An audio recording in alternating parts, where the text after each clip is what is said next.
Tanis Levyanim. Who is obligated in Matanis Levyanim? Okay, so every person is obligated to give at least 2 gifts to 2 paupers in Evyain or a person. That's Shulchan Aruch. So as the pasuk says, Umatanois le'Evyoinim. Again, both are in the plural, like we said by Yishalach Manas. Gifts, multiple, to poor people, multiple. The reason for the mitzvah is so that poor people should be able to enjoy a Purim feast. So it's not just stam about this is a nice time to give tzedakah. It's badavka so that they can go take that money and buy themselves enjoy a Purim feast. Whether it's they can buy themselves food, or they can go pay for a Purim Suda at their local Chabad house, or they can go, rent an apartment so they don't have to have a Purim Suda on the street, whatever. Number 34, the obligation applies to both men and women. It is permitted for a man to give to a poor woman, and we are not concerned about this constituting betrothal gifts. And what? Let me ask you, what's the difference between Matasha Yonim and Sholach Manas? If they both, the purpose is both to participate in a feast, why isn't one? What's the difference? Okay, so like I said a little bit just now, explaining Matanis Levyanim, giving examples to help answer that question, and some of what we said yesterday can answer that question. Basically, what I had just said about how giving the money is not just for food. Giving people gift cards to supermarkets is not Matanis Levyanim. It's B'davka cash, because there's more than just food that makes a Purim feast. The guy has to have a roof over his head. He's got to have a place to go do it. Yeah, but it said the purpose is... First of all, that's one difference, is that there's giving the guy food, and there's giving him money so that he can go have a place and a proper place to have a Purim feast. Number 2 is, we said yesterday about Shalach Manas, is that there's 2 reasons. One is for the Purim Suda. The other, and it's a Machleikas Apaiskim. The other opinions say it's not about the Suda, the Mishnah. It's about increasing camaraderie. His rabbis re'ehu, to increase in that there's more that Yidden are closer to each other. So it's not about the Purim Suda. So first of all, according to that opinion, there's a major difference. But even according to the opinion that says Shalach Manas is about for the Purim Suda, there's a difference. So what? I gave him food. He doesn't have forks to eat it with. He doesn't have a table to eat it on. He doesn't have a roof over his head, a place to eat it. He doesn't have people to eat it with. It's not a Suda. A guy eating a burger in his car in the parking lot is not a Purim Suda. A guy eating a hamantashen on the street is not a Purim Suda. The cash is so that he can have whatever he needs to get him to the Purim Suda. It's paying to membership for a gym so he can finally take a shower so he can go into a Purim Suda so people don't kick him out because he's always smelling because he lives on the street. So he can brush his teeth for once. So he can put on some deodorant. So he can buy himself a nice suit or a Purim costume so he'll be accepted into the Purim place. It's whatever he needs. And that's the concept of that's why giving people food on the street is not always the answer. Sometimes they don't need food. They're not collecting for money because they need food. There are plenty of soup kitchens. They have food. There are other things that people need in their lives to be able to live. Okay, but I'm just interested why it says the main point of Shalach Manas is for the feast. I just gave you a ton of examples. That's what I'm saying. There's a lot of ways that someone could use the money to help them be able to have a Purim feast that isn't just food. Okay, okay. Because just food is not good enough. It's not a Purim feast if the guy's eating it on the street by himself. Okay, I hear it. It's just the wording, maybe the wording is what bothers me. And maybe we'll get into it more as we go, but this right off the bat is. Mm-hmm. All right. You see that in Magen Avram and Matanis Levyanim, you're not allowed to give it. You're not supposed to give it at night again because it's supposed to be during the day for the feast, and the feast is in the day. But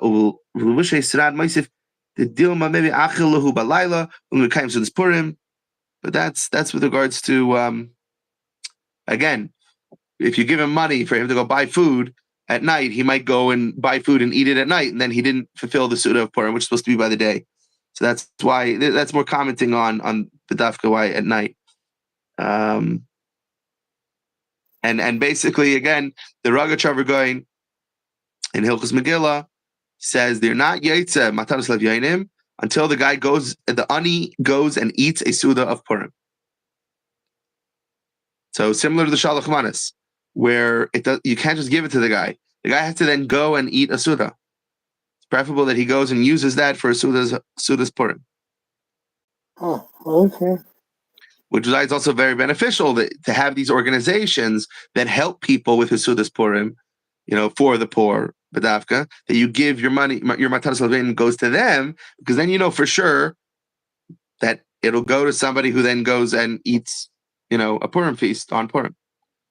All right, so now back to 34, we said both men and women, and we're not worried that a man giving to a woman is being Makadosh her with this gift. We're not concerned about it. Even though you can be Makadosh somebody with money, and it has to be within 2 Eidim, and you say Hariyat Mekudeshesli and all that jazz. But either way, we're not concerned that this is going to cause that. Even though, meaning to clarify, other times a guy giving a significant gift to a woman, we would be worried about such a thing. But in this case, we're not. Number 35, the obligation applies to a boy once he has reached bar mitzvah, and to a girl once she's bas mitzvah. Boy when he's 13, and a girl when she's 12. Even if they're dependent on their parents for sustenance, so meaning they're not, they're still financially totally dependent. So that's different than shalach manas. Shalach manas, we said somebody who's totally financially dependent on somebody, he's not obligated to give shalach manas. It's a good thing if he or she still does, but they're not obligated to do so. Here we're saying when matanos lev yoinim, it's different. Even if they're totally dependent, financially dependent, they're still obligated to give matanos lev yoinim. And we also educate even children who are under bar bas mitzvah to give matanos lev yoinim. 36, even a pauper who's sustained by tzedakah. So, meaning someone is poor. I'm poor. All my money is given to me. I'll be tzedakah. I don't make any money. I can't work. Whatever it is. This person, everything they give, they should still give part of what they receive. Even though by Meiser, that's not the case. They're giving tzedakah money for Meiser. They don't have to give Meiser from that. They didn't make it, from doing a job. It was tzedakah money given to them. I don't think they have to take Meiser from that. But Matanos Leviyanim, they still are supposed to give. But they may have other paupers return the money immediately after fulfilling the mitzvah. So similar to Shalach Manas, they can do it where they give each other the cash, which again is like the flip side of the beautiful story of the Poltava Chassidim. There was basically, the way I heard the story was, every year different Chassidim would go and represent, go to Lubavitch for Tishrei. And one year the guy came back and he said, so what did Rebbe talk about? He said, the Rebbe talked a lot about the importance of giving loans. Importance of loaning money. It's a big mitzvah to give a loan to your fellow Jew, and not with ribbis, not with interest. And they all looked around and they said, okay, who needs a loan? But nobody needed a loan. Nobody in the entire town needed a loan. So he said, but there's this mitzvah to lend each other money. So they said, we want to do this mitzvah, even though no one needs it, let's just loan each other money. Just the exchange of, I borrow money from you and I'll pay it back. And it's supposed that they give a lot of nachas to them. So here, like this, like we said, Shalach Manas, to me, it's very similar of like, yeah, even though the guy needs the money, he can't really afford to part with the money, but just the act of giving the money, even though he said, I'll give it to you, but you give it back, that still counts. Now, the halacha of the gifts, 37, the size of one gift to one pauper has to be at least the worth of a pruta. Some say, let me just glance here. Okay, we'll get into it. Some say that the pauper has to give the equivalent of the amount of the value of 3 eggs of food. However much that costs in your place, 3 eggs size, 3 bayas of food, that's how much. And if you're giving food, they should be the size of 3 eggs of bread. So that's very interesting because it seems there's a way to give matanos lev yoinim. It doesn't have to be cash. So maybe it can be food. Huh. So we're about to get into that. The next one, there we go. It's proper to follow the stringent opinion. Number 38, the gift to the pauper must be something from which they can benefit on Purim, such as food or money. which they can use on Purim, so it does not have to be cash. There we go. You So can give them wait. food. So Shalom Manas can do two things in one? No. So maybe it can be both. I don't know. Maybe we'll get into that. But it would see, maybe you could do two in one. But again, Shalach Manas is not supposed to be to a poor person. It's supposed to be to your friends. It's supposed to be not to an ani. It's supposed to be someone your colleague and whatnot. Okay. So there you go. But maybe it could be. That's an interesting shaila. Can I give my Shalach Manas to an ani and then I'm doing two in one? I'm a Jew. I like a good deal, you know? Anyway, which they can use on Purim. Number 39, one must give the two gifts from their own money, and Meiser money may not be used. But if someone is giving more than two gifts, then they can draw on Meiser money for the additional tzedakah. Because that's just random tzedakah. It's not to fulfill the mitzvah itself, the two have to be from your own cash. So those who have the custom to give a machzah shekel on Purim may distribute the money to paupers on Purim and fulfill their obligation of matanas levanim this way. So especially this year, you do the whole machzah shekel thing, putting the money down, lifting the $50 on Tiny Esther, which is going to be tomorrow. Usually we do that tomorrow on Tiny Esther. So then the cash that you raise from machzah shekel, you could distribute on Purim day, and that can be your matanas levanim. So now who do I give to? Who's an ani? The recipient does not need to specifically be a complete destitute pauper. You don't need to give it to a guy on the street, even though that's, of course, very good. Rather, if you give to a struggling poor person, they fulfill their obligation. Meaning someone who's just, they're not doing well financially. They need money.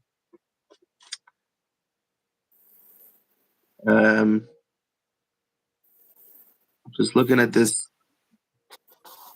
So you're reading the note. So Vyene means Rabusa delay mi boy ani yeshle busha the yatsa. The guy's embarrassed to go out. El afil evyen yatsa, even to totally, meaning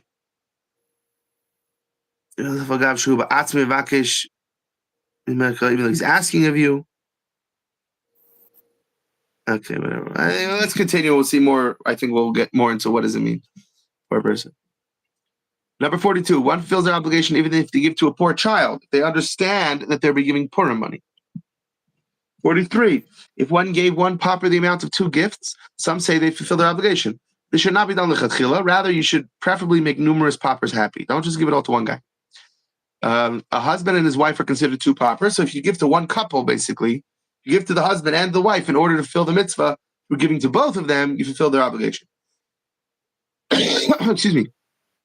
Others say that they do not fulfill their obligation. According to this opinion, even if one gave to a father and his dependent son, they do not fulfill the obligation. Considered one entity, one pauper. 45. If one gave two gifts of money and two portions of food to two paupers, meaning they gave one Mishleich Manas portion of food to each pauper. So they gave chicken paupers to the two different paupers, and also one gift of money to each. They do not fulfill their obligation. But if one gives in this manner to three paupers, they fulfill their obligation. Why? Really? So if you give two gifts of money and two portions of food, meaning I have a big bucket of chicken poppers and I got a wad of cash. So I go over, there's Yankel and Shmerel who are sitting outside the supermarket like they always do, and I give them each some of the, I give them this bucket of chicken. I'm like, share the bucket of chicken. And here's, $10. Split the, $5 each. It says, lo yatsa. You're not fulfilling the obligation. But if I do this with three people, then I do fulfill the obligation. Oh, yeah. Wow. My question is why? There's a big note on here. Bring a whole raya. A lot of people. Rabbi Yehuda sent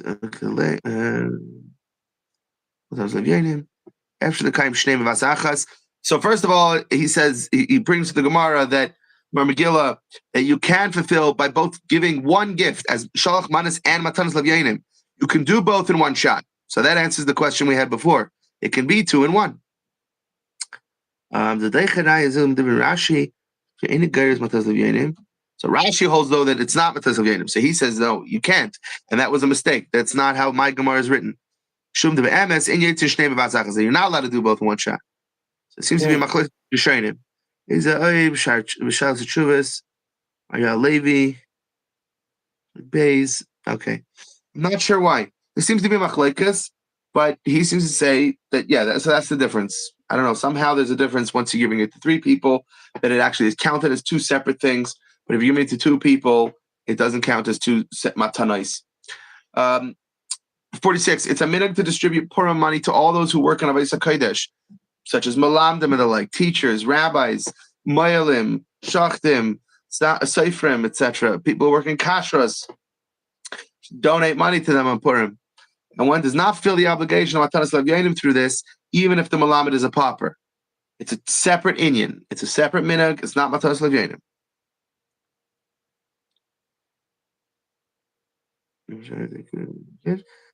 The reason is Kivan Shazeu Etzlam Kadavar Kavua, because by them this is like a set thing that every Purim they receive money. There's chayvus, there's obligation. There's no connection. So similar to like when the Shalach Man is given to the Rav or whatever, like it's got to be something. What was it to the Rav? Yeah, or what do we say? Yeah, because it's different. It's like you usually give those gifts, so it's not out of respect. So it's not a Shalach Man. So too here, it's not a Mataras Levyanim. This is just a regular time to give people who are working in Avodas HaKodesh to give them money. 47. We're not particular about Purim money. Rather, we give to whoever stretches out their hand. Is the whole thing. Whoever. Which is why there's a whole thing, people going door to door to collect, and people just have stacks of cash right by their door to give out to whoever asks, give them. And in places where they have the custom to give to also to non-Jews, one should give. And in a place where there is no custom, it is usur. It's forbidden to give to non-Jews. Oh, yeah. Yeah, but the Taz says this, that he adds that if you give a pruta to non-Jew be'ir shalei hurgalu b'kach, in a place that it's not a custom to do this, you've stolen from the poor people. And it makes it seem like you fulfilled Mataras Levyanim. Because the money you have to give on Purim is for Jewish aniyim. If there's a custom to give non-Jews, then fine. But if not, then you've just taken away. Which, again, reminds me of a more modern story of a shliach who every month he would come visit a balabas. They'd have a Chavrusa or whatever it was. They'd have a sit-down, and the guy would write him a check. Now, one month, the shliach came, and the balabas said, I'm sorry, I can't give you as much as I usually give every month because my son and daughter-in-law, they're redoing their kitchen. They're remodeling their kitchen. Shliach gave him a look, and of course they had a personal enough relationship. Shliach get away with this. Shliach looked at him and said, I don't understand. Am I redoing my kitchen? And he said, no. He says, so why are you giving me any less? What difference does that make that he's redoing his kitchen? So suddenly you owe me the money you give me every month. The money we give to tzedakah is not our money. It's the Eibishter entrusted us to give out this money. I can't start making calculations that, because I'm spending more money here, I can't give the same tzedakah I'm giving. It's the same thing here. The money that we're ready to give on Purim is to aniyim, to yidden, to our re'ayim, our fellows. Now there are our neighbors, our non-Jewish neighbors. There are non-Jewish neighbors in some places. They have the custom to give to them, and on other days you can give to them. But on Purim, this is a day we're celebrating with our fellow Jews. So the money we give should only go to Jewish neighbors. It's definitely an interesting conversation to have, but in general, it could be a whole separate share we could have, I'm sure, on what does it mean, the relationship we're supposed to have with between our brothers and sisters, our Jewish brothers and sisters, and our cousins, our neighbors, so to speak, our non-Jewish neighbors. All right, time frame for giving. Do we have more time, or are we out of time? No, out of time. Okay. So 48. This obligation is applicable specifically during the day, which is when the obligation to feast pertains, and not at night. If one gave at night and the guy bought food with it and ate it at night, then the giver didn't fulfill their obligation. But if the pauper ate from it during the day, then the giver fulfills their obligation, even though he gave them it at night. But others disagree, just like Shalach Manas. Same deal. There's a machlekes. So if one gives 2 gifts to 2 paupers on Purim day, it's obviously permitted to also give at night. Meaning, if you're going to give also during the day, so then fine, you can also give at night. It's not harming anything. 49. If one sends gifts to the poor before Purim and it reaches the paupers on Purim day, they fulfill their obligation. But again, like you sent money to Matanas Levyanim organizations. Some say, though, that you do not. The giving has to be on Purim day. But if one told an emissary before Purim to give those gifts on Purim, so you give to an organization that says we're going to distribute this on Purim itself. So it's not just random stuff, but specifically for Matan Zavanim, then you fulfill your obligation this way according to everybody. Now, if a child becomes bar mitzvah on Purim and sent the gifts before Purim, he does not fulfill his obligation, even if it reaches the papa on Purim, just like we said by Shalach Manas. 50. One should first send Shalach Manas and then Matanas Levyanim. For this is the order in which they're written in Megillas Esther. But the minhag is not to be particular about this. So if you can, give Shalach Manas first and then give Matanas Levyanim. You don't have to be particular about it. Okay. 51, ladies halachas. 51. If one gives the gifts to the poor as a gift on condition that they be returned, they do not fulfill their obligation. So an ani can do that. An ani can give his money, and then the guy can give the money back, and that's still matanas levyanim.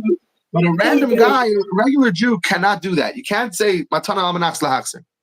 Now, 52. If one gives gifts to a pauper and he does not wish to or refuses to accept it, you still fulfill your obligation. Says, I don't want this. I don't like you. I don't like your face. No, it's still, you still gave it to him. It's still okay. Unlike we said by Shalach Manas, where he actually has to accept it and eat it. So if he didn't accept it, you're not yetza. But here by Matas Levyanim, even if they don't accept it, it still counts. Okay. Number 53. If one prepared money to distribute to the poor on Purim and not all of it was distributed, it's forbidden to keep it for oneself, and one must distribute it to the poor. But if one had in mind while preparing the money that they would keep any money not given out, then that's okay. So like I said, someone who prepares a whole stack of cash that they want to leave by their door for Purim Day, like many people do, if they don't have in mind that they're going to keep whatever's left over, they have to give the rest away to, tzedakah. A tzedakah fund manager who received Purim money in order to distribute it to the poor cannot decide to use this money towards other causes. Oh, the Sefer Torah needs to be fixed. I'm going to use it for that, etc. No. But a pauper who receives the money, they can decide to use it for their other needs and not specifically for the Purim feast. It's meant to be for the Mishnah, but he can decide, you know what? I need a new pair of shoes. That answers my question from before. Yeah, I think it does.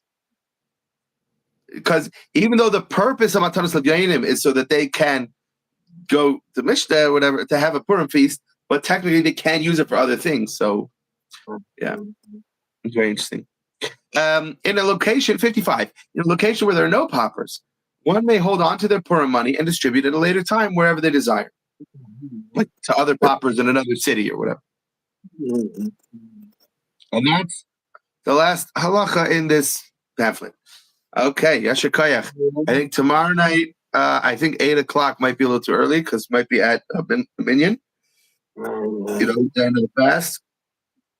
But maybe after that we can learn, and we'll learn from a book I have on the Rebbe's Miftzayim. It goes into different elements, different halachas, and interesting questions about Megillah and different things. What time? I don't know. What time is your learning? Well, the minion's gonna be at 7 o'clock my time. Right, so, right. No, it would be, that's 10 o'clock my time. No, I would be before that. I'll be before that. Or 10 o'clock. Yeah. 9 o'clock would be good. 9. Yeah, maybe 6 o'clock your time. Yeah. If not, I can also go earlier to be there. Yeah. Okay. All right, you can go do it there. You can go there and then be there. We'll have the Chavrusa there. Okay. All right, fine. Okay. Good. We'll figure it out. All right. Ending the live stream. All right, love you. Yasher Koyach.